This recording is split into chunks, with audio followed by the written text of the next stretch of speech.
Today, I ask you to take a look at cannabis legalizations from the eyes of a farmer, a cop's kid, and a small business owner that today is very concerned that I'm going to get squashed by a multiple state operator in Wichita, Kansas. What amount would you say local investment local meaning in the state as defined by geography, should be local versus by a multi-state organization or outside of the state?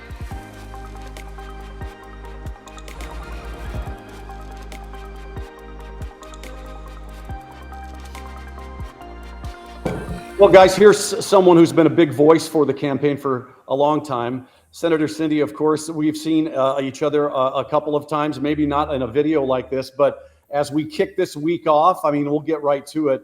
The mood about the cannabis legislation is a little different.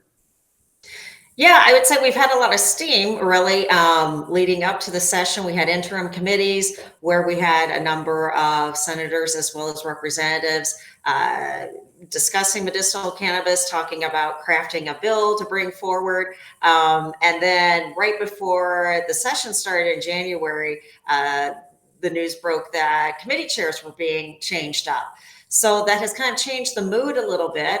Not quite sure what the changes of the chairs means for us ultimately, but we're still working on having a bill drafted and being introduced into the Senate. Right. Well, and that's the hope. Why we record this midweek as we go forward. Lots of things can change. You had mentioned a little bit about the history of this and how the brakes got pumped last year a little bit by Ty Masterson. Do you forecast that coming through or is it just too early? We really don't know. It's too early to tell. I know in various articles, Senator Masterson has said that medicinal cannabis is not a priority.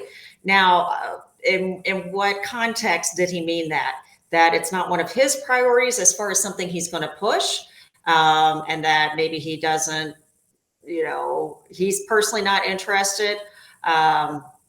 Or does that mean that, he's going to be focused on other things, and right, if other people make it a priority, that's fine. So we really don't quite know, like I said, the context of that statement, other than just what we have at face value.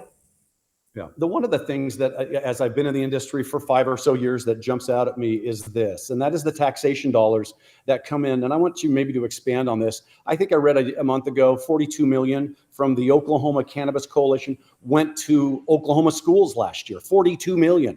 I mean, a lot of people right now are just not talking about some of the great programs in our state that will get some assistance if we ever get this through.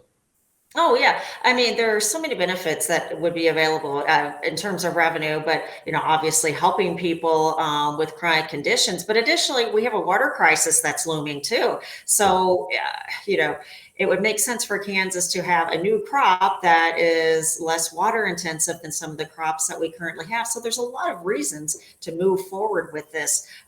Unfortunately, that hasn't seemed to resonate with some of our leadership in the past. Right. You've always been a voice for the medical. I mean, long before. And why is that? What's your why behind the support of this? Oh, interestingly, I wasn't necessarily an advocate when I first came to the legislature. I grew up with very conservative roots. My family's military, so to speak. My father was a Marine. Drugs, were just very much hands off. And that is, how we were raised. So it wasn't a natural issue for me, but I had a constituent contact me, and it was very important to her. And I feel, in this role, as far as being a legislator, that even if I don't agree, I'm a voice for the people. So honestly, I first brought it forward because I had a constituent contact me. And so I ended up bringing the bill forward as an amendment on the floor, came fairly close to passing. And so I always say I became an accidental advocate because, as I studied the topic, I started to learn more about it. And it wasn't that I was necessarily against it. Like I said, just because of my upbringing, I hadn't really looked into it necessarily. But because of the constituent contacting me then and bringing it forward, then I started reading more and learning more about it. And then it just made sense. And I have found that, if we kind of take that approach with some of my peers that, okay, maybe you've been told a certain thing, but maybe we need to kind of explore some of that earlier knowledge or earlier information that you've been given, and see if we have current information, and just kind of help people get on the same page and get on the accurate page as far as understanding medicinal cannabis. And some people say, Cindy, there's somewhat of a stigma up in Topeka of medical. Would you agree a little bit? There has been. And that has been part of the work over the past few years, is trying to kind of address some of those myths that have been prevalent in our society that have kind of stuck with the legislature. So like I said, that's been part of the work over the past few years, is just addressing those myths and helping people understand that, this is not the product that they were taught to fear, from decades ago. And again, like I said, it's part of an education process. Right. Well, fabulous. We appreciate the voice that you are. Again, just to summarize, you just said we've got to kind of sit tight, see how this goes. There's really nothing that Joe Public can do at this point, make phone calls. We just got to see how this lays out, huh? Well, I always encourage people to contact their legislators, contact our leadership team to remind them this is an important issue. We do know that while we are essentially waiting on the Senate to potentially introduce a bill, the House has said that they're waiting on the Senate to do the heavy lifting, because last year they brought forward the bill and passed it only to basically have it die because the Senate didn't pick up the bill. So now they're telling the Senate that it's our turn to get this done. And we are past time. This needs to happen. This needs to get done. So, like I said, always encourage people to contact the leadership team, because ultimately they're the ones who can schedule a hearing and can schedule a vote. Right on. So Cindy, say hi to everybody at Hempfest. We've got Daniel Hello. Thank you for contributing, as we say, on this Saturday morning. Keep up the great work. Great. Thank you so much.